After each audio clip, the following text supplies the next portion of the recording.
नजर को बदलो तो नजारे बदल जाते हैं, सोच को बदलो तो सितारे बदल जाते हैं। कश्तियां बदलने की जरूरत नहीं, कश्तियां बदलने की जरूरत नहीं, दिशा को बदलो तो किनारे खुद ब खुद बदल जाते हैं। Hello, welcome back my guys. आज मैं आपको क्लास 10th का थर्ड चैप्टर बताने जा रहे हैं, मैथ का मैथ। इससे पहले फर्स्ट और सेकंड चैप्टर बता चुके हैं, आपको प्ले लिस्ट में वो वीडियो मिल जाएगा। तो देखिए थर्ड चैप्टर क्या है। थर्ड चैप्टर है दो चर वाले रैखिक समीकरण। क्या है थर्ड चैप्टर की? दो चर वाले रैखिक समीकरण। तो ये जो है क्या होता है, ये देखिए मैं बता रहा हूँ। पूरा नाम है दो चर वाले रैखिक समीकरण के युग्म। तो देखिए क्या है समीकरण, पहले लिखते हैं पॉइंट्स। समीकरण ax plus by plus c बराबर 0। ठीक, जहां a b c अचर है,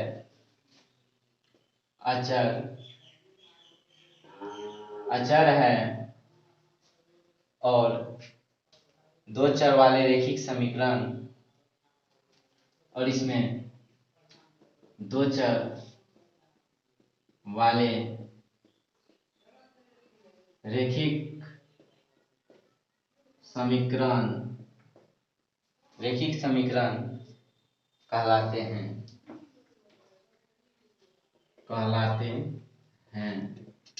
जहां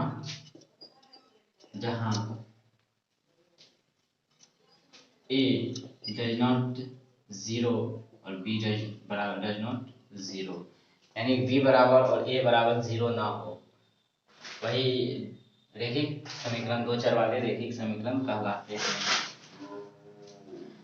और उसके बाद समीकरण का एक आलेख एक सरल रेखा होता है। समीकरण का एक आलेख एक सरल रेखा होता है। ये सब आप नोट पॉइंट में लिखिएगा। उसके बाद रैखिक समीकरण ax plus by plus c बराबर 0 के अनेक हल होते हैं। समीकरण ax plus by plus c बराबर 0 के हल उसके गुणांकों a, b तथा c पर निर्भर करते हैं। ये सब नोट पॉइंट है, ये सब नोट पॉइंट में लिखिएगा, वीडियो को रोक रोक के लीजिएगा। उसके बाद है रैखिक समीकरण के हल। किसी भी रैखिक समीकरण के हल उसके आलेख पर स्थित एक बिंदु होता है। क्या? इसके बाद है रैखिक समीकरण के हल। वो सब पॉइंट लिख लीजिएगा, वो जो मैंने बोला। रैखिक समीकरण के हल, रैखिक समीकरण के हल, सॉल्यूशन ऑफ लीनियर इक्वेशन। किसी भी रैखिक समीकरण के हल उसके आलेख पर स्थित एक बिंदु होता है और यह दो प्रकार का होता है। इसका डिफिनेशन लिख लीजिएगा। डिफिनेशन क्या है? किसी भी रैखिक समीकरण के हल उसके आलेख पर स्थित एक बिंदु होता है, यह दो प्रकार के होते हैं। नेक्स्ट में लिखिएगा, परिभाषा लिखने के बाद लिखिएगा, यह दो प्रकार के होते हैं। दो प्रकार के होते, इतना मैं पॉइंट बता रहा हूं, सबसे ऑब्जेक्टिव आएगा। ठीक, आपको ऑब्जेक्टिव में टिक करना है। कौन कौन होता है? संगत हल और असंगत हल। संगत हल का इंग्लिश हो गया कॉन्सिडेंट सॉल्यूशन और असंगत का हो गया इनकॉन्सिडेंट सॉल्यूशन। संगत हल में क्या होगा? इसका डिफिनेशन, जिस समीकरण के एक या अनेक हल हो उसे संगत हल कहते हैं। क्या? जिस समीकरण के एक या अनेक हल हो उसे संगत कहते हैं। इसमें लिखना है पहला संगत हल, पॉइंट करके संगत हल। दूसरा लिखना है असंगत हल। ठीक, इसका डिफिनेशन फिर यहाँ पे पॉइंट देखिए, संगत हल करके संगत हल, इसका डिफिनेशन लिखना है। डिफिनेशन होता है कि जिस समीकरण के एक या अनेक हल हो उसे संगत हल कहते हैं। फिर नीचे असंगत पॉइंट देखें, उसमें लिखना है जिस समीकरण का कोई हल ना हो, मतलब कोई सॉल्यूशन ही उसका नहीं निकले, उसको असंगत हल कहते हैं। नेक्स्ट पॉइंट आता है रैखिक युग्मत समीकरण। रैखिक युग्मत समीकरण, इसका डिफिनेशन होगा, यदि दो समीकरण को एक साथ लेकर हल किया जाए, जब दो समीकरण को एक साथ लेकर हल किया जाए तो उसे रेखिक युग्मक समीकरण कहते हैं। इसका डिफिनेशन है, ये लिख लीजिएगा। उदाहरण में देख लीजिए, और जैसे समीकरण रहेगा आप सबको a1x b1y प्लस 3, ठीक, बराबर 0, समीकरण का मतलब ये। उसके बाद सेकेंड रहेगा ax2 plus b2y plus c2 बराबर 0। ये हो गया रेखिक युग्मक समीकरण। रेखिक युग्मक समीकरण जितना मैं बता रहा हूँ शॉर्ट पॉइंट सबसे ऑब्जेक्टिव रहेगा, और ऑब्जेक्टिव रहेगा ही रहेगा, 5 से 6 ऑब्जेक्टिव रहेगा इससे आपको बोर्ड एग्जाम में। नेक्स्ट पॉइंट आता है दो चर वाले रेखिक समीकरण के हल होने की शर्तें। क्या क्या शर्त है? अद्वितीय हल, उसके बाद अपरिमित रूप से अनेक हल होने की शर्त, ठीक, तीसरा है कोई हल न होने की शर्त। ये सब आता है। अद्वितीय में क्या क्या आ जाता है? अद्वितीय में एक और केवल एक हल हो। ये पॉइंट देखिए, ये पॉइंट आप लोग लिखिएगा बढ़िया से। इससे ऑब्जेक्टिव 2 से 3 नंबर का रहेगा। ये पूरा चैप्टर से 10 नंबर का ऑब्जेक्टिव रह सकता है। तो क्या पॉइंट है? दो चर वाले दो रेखिक समीकरण रेखिक समीकरण के हल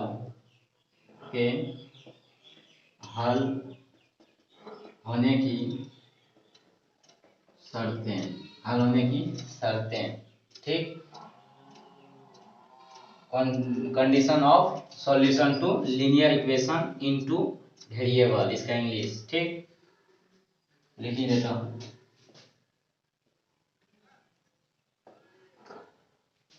condition of solution to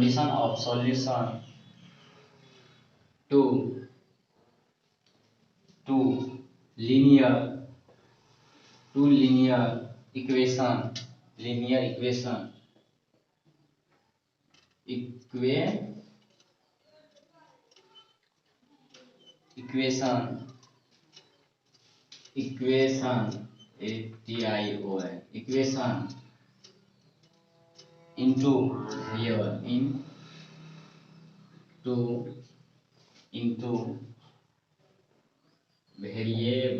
into variable, ठीक। इसका इंग्लिश हुआ, इसका समीकरण a1x plus b1y plus c बराबर 0, a2x plus b2y plus c2 बराबर 0, ठीक। उसके बाद इसका जो सॉल्यूशन करने का शर्त है, क्या है? पहला अद्वितीय हल, ठीक। दूसरा अपरिमित रूप से अनेक हल होने की शर्त, ठीक। तीसरा है कोई हल नहीं होने की शर्तें, ठीक। ये 3 है, ठीक। अद्वितीय हल, अपरिमित रूप से अनेक हल होने की शर्त, तीसरा कोई हल नहीं होने की शर्त। अद्वितीय हल में क्या होगा? एक और केवल एक का हल। इसका होगा फुल चीज बता रहे हैं, फुल इंफॉर्मेशन इसका जान लीजिए। ऑब्जेक्टिव रहेगा ही रहेगा, इससे आप लोग को देखते रहना है। फर्स्ट अद्वितीय हल, इसमें क्या होगा? क्या बताए थे? एक और केवल एक हल, एक और केवल एक हल होगा, ठीक। यानी कि क्या? A1 bye A2 does not B1 bye B2, ये नहीं होगा। ठीक, इसका मोस्ट पॉइंट क्या होगा, देखिए इसका आलेख प्रतिच्छेदी, इसका आलेख प्रतिच्छेदी करती हुई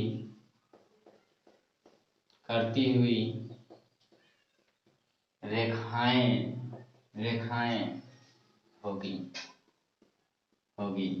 ठीक, ये सब पॉइंट लिखना है, आप लोग को याद करना है। ठीक, क्या करना है, समझ के याद करना है आप सभी को। इसे अविरोधी भी कर सकते हैं, इसे अविरोधी युग्म भी कहते हैं। ठीक, इसका एग्जाम्पल देखना है आप सबको, तो देखिए इसका एग्जाम्पल हो जाएगा 3x + 2y = 4। यहाँ देखिए A1 बाय A2 3/6 यानी कि 1/2, B1 बाय B2 यानी कि B1 बाय B2 यहाँ हो जाएगा। एक और समीकरण है 6x + 6y = हाई। ठीक, B1 बाय B2, B1 हो जाएगा यहाँ पे क्या 2/6 यानी कि 3, 1/3। इससे हमको क्या निकल रहा है, A1 bye A2 doesn't B1 bye B2। जब ये फॉर्म रहेगा तब इसका हल अद्वितीय हल होगा। कोई भी समीकरण में अगर ये कंडीशन आ जाए A1 bye A2 doesn't B1 bye B2, पहले चेक कर लेंगे और उसका हल पूछेगा तो हमको क्या करना है, अद्वितीय हल मीन्स एक और केवल एक हल, ये ऑब्जेक्टिव में पूछेगा ही पूछेगा। नेक्स्ट है अपरिमित रूप से अनेक हल होने की शर्त। तो यहाँ देखिए नेक्स्ट क्या है, दूसरा अपरिमित रूप से अनेक हल होने की शर्त। इसमें क्या होगा, इसका कंडीशन ये होता है, यदि A1 बाय A2 बराबर B1 बाय B2 बराबर C1 बाय C2 हो, तब इसका हल, इसका आलेख संपाती रेखा होगा। तब इसका आलेख संपाती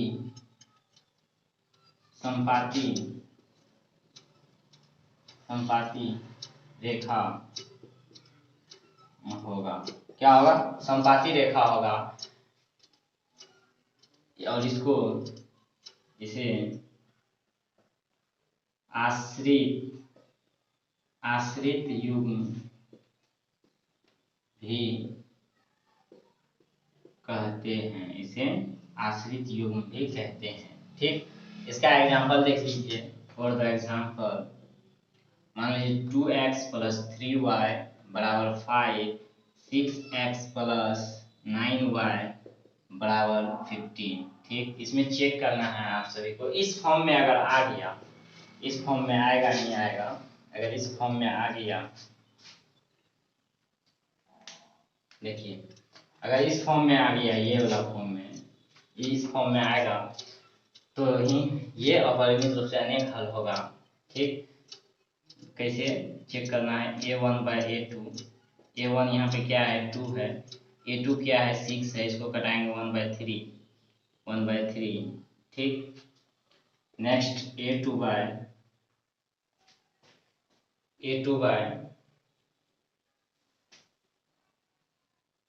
A1 बाय B1। ठीक,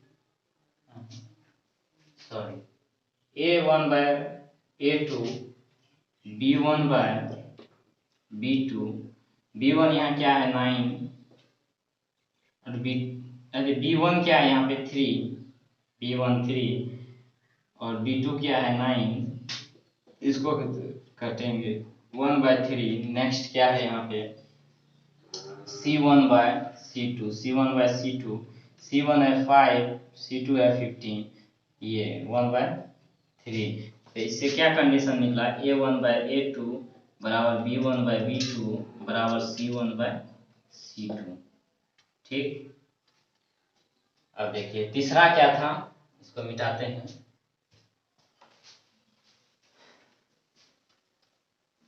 तीसरा क्या था, क्या बताए थे तीसरा, कोई हल नहीं होने की शर्त कहते हैं। तीसरा था कोई हल नहीं होने की शर्तें, कोई हल नहीं होने की शर्तें। इसका कंडीशन क्या है पहले ये जान लीजिए। a1/a2 बराबर b1/b2 डजंट c1/c2। ठीक, समझ में आया क्या करना चाह रहे हैं। मीन्स कि a1/a2 डजंट c1/c2 भी होगा, b1/b2 डजंट c1/c2 होगा। मतलब इसके बराबर ये दोनों में से कोई नहीं होगा, तभी इसका कोई हल नहीं होगा। इसका आलेख क्या होगा, समांतर होगा। इसका आलेख समांतर रेखा होगा। ठीक, उसके बाद इसे विरोधी युग्म भी कहते हैं, इसको भी इसे विरोधी युग्म भी कहते हैं। आप लोग बने रहिए, इससे 10 नंबर का ऑब्जेक्टिव पूछेगा, जितना पॉइंट हम बता रहे हैं। तब इससे 2 नंबर का भी क्वेश्चन पूछता है, वो सब भी सॉल्यूशन करवाएंगे। तो आप लोग इस चैनल पे बने रहिए। तो देखिए इसका भी एग्जांपल मैं बता देता हूँ, इसको मिटा दूं, लिखिए, हम लिख नहीं लिखे तो बैठ करके लिख लीजिए। इसका एग्जांपल, कोई भी समीकरण आप उठा सकते हैं, ऐसा कोई बात नहीं है। 3x + 2y बराबर 4, 6x + 4y बराबर 5। मीन्स ये वाला हमको पॉइंट लाना है। क्या लाना है, ये वाला पॉइंट लाना है हमको, ये वाला पॉइंट। ये वाला पॉइंट कैसे आएगा, यहाँ से a1/a2, a1 यहाँ पे क्या है 3 है 6 है, 3/6 2 1/2 1/2। नेक्स्ट क्या है b1/b2, b1 इसमें क्या है 4, b2 b1 है 2, b1 2 b2 4, तो क्या आ जाएगा कट के 1/2। उसके बाद c1/c2, c1 क्या है 4 और 5 c2। तो यहाँ देखिए क्या कंडीशन निकल गया, a1/a2 बराबर b1/b2 डजंट c1/c2। देखिए यही कंडीशन निकल गया।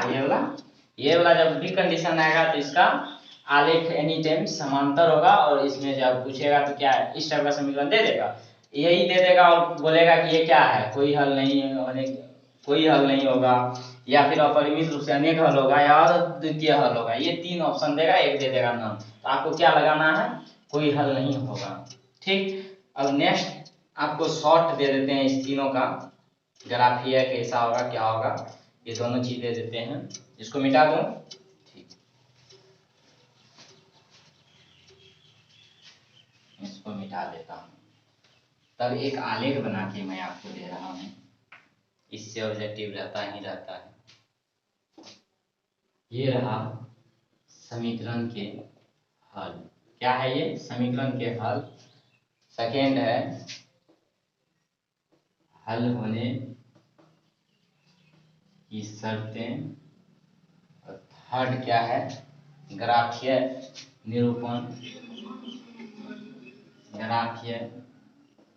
निरूपण, उसके बाद लास्ट, फोर्थ एंड लास्ट युग्म, कौन सा युग्म। ठीक, अब देखिए यहाँ पे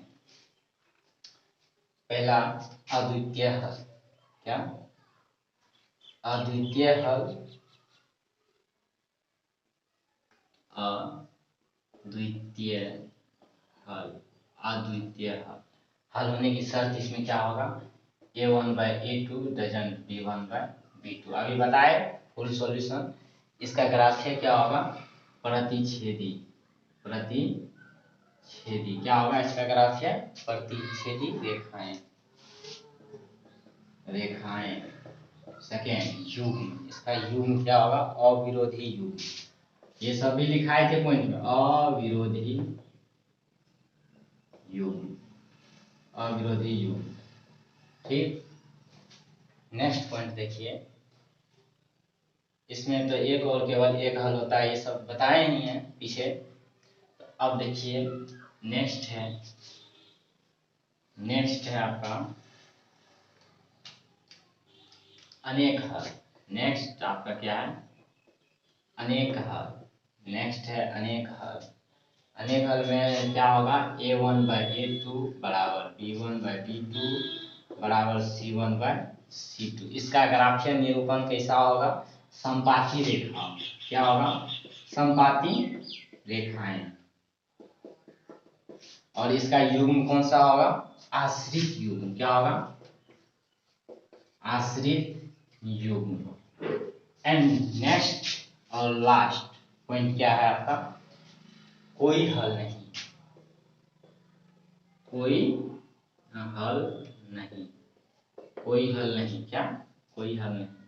तो इसका क्या होगा? शर्त होने का a1/a2 बराबर b1/b2 डजन c1/c2, यही ना होगा? ये होगा। इसका रेखा क्या होगा? समांतर। इसका रेखा होगा समांतर रेखाएं। उसके बाद युग्म इसका कैसा होगा? विरोधी युग्म होगा। कौन? विरोधी युग्म।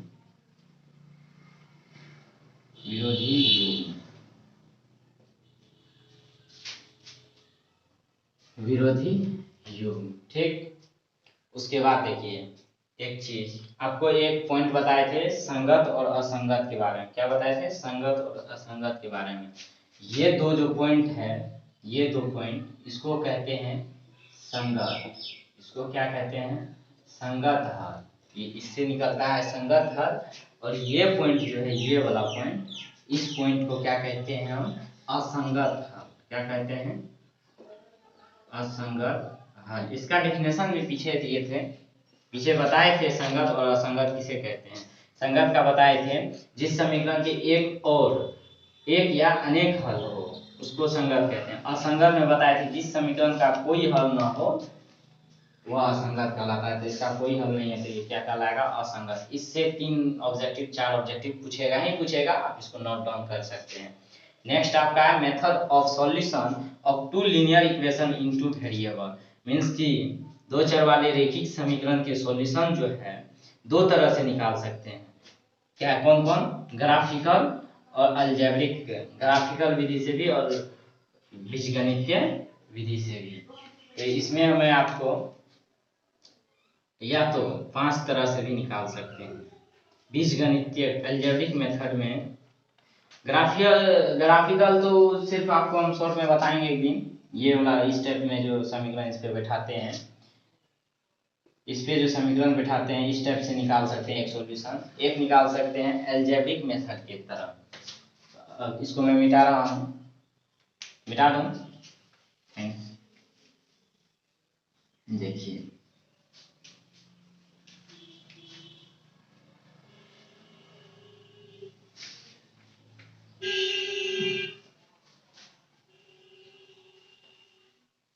पहला था ग्राफिकल मेथड से जो सॉल्यूशन करेंगे। देखिए method of solution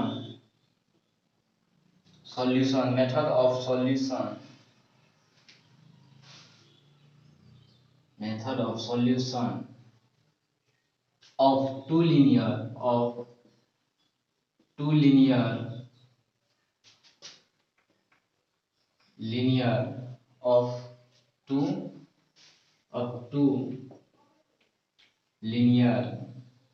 equation two linear equation into variable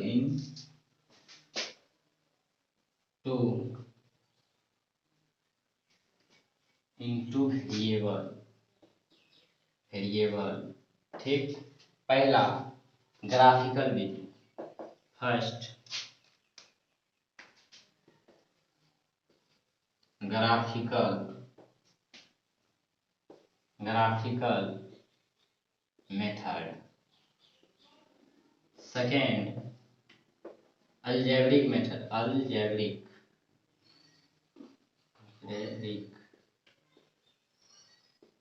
method, ठीक। इसको हिंदी में लिखेंगे ग्राफीय विधि, इसको लिखेंगे बीजगणित विधि। इसके बारे में तो मैं आपको बता दिया हूँ। ग्राफिकल मेथड के बारे में बताया है कि ग्राफ पे ये सॉल्यूशन होगा, ठीक। इस पे इसका सॉल्यूशन होगा, समीकरण का मान निकाल के इस पे बैठाएंगे उस विधि से। और सेकेंड, अब आपका अलजेब्रिक मेथड किस तरह हल करेंगे वो बता रहे हैं। ये वाला जो हल करने के लिए, इसको हल करने के लिए 5 विधि से हम हल करते हैं। पहला है विलोपन विधि, ठीक। दूसरा है प्रतिस्थापन विधि, एंड तीसरा है ब्रजगुणन विधि।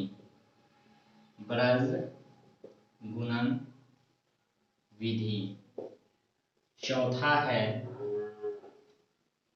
तुलनात्मक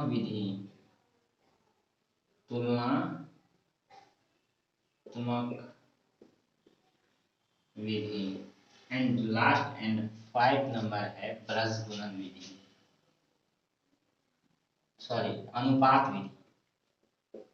अनुपात विधि। सबका इंग्लिश, इसका होगा एलिमिनेशन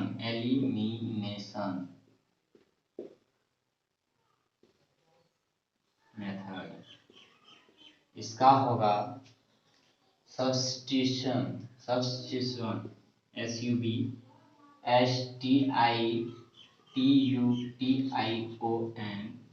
मेथड, ठीक।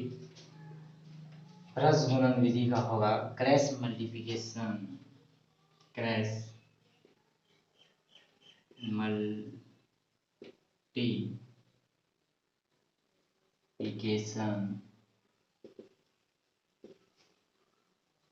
मेथड। चौथा तुलनात्मक का होगा कंपैरिजन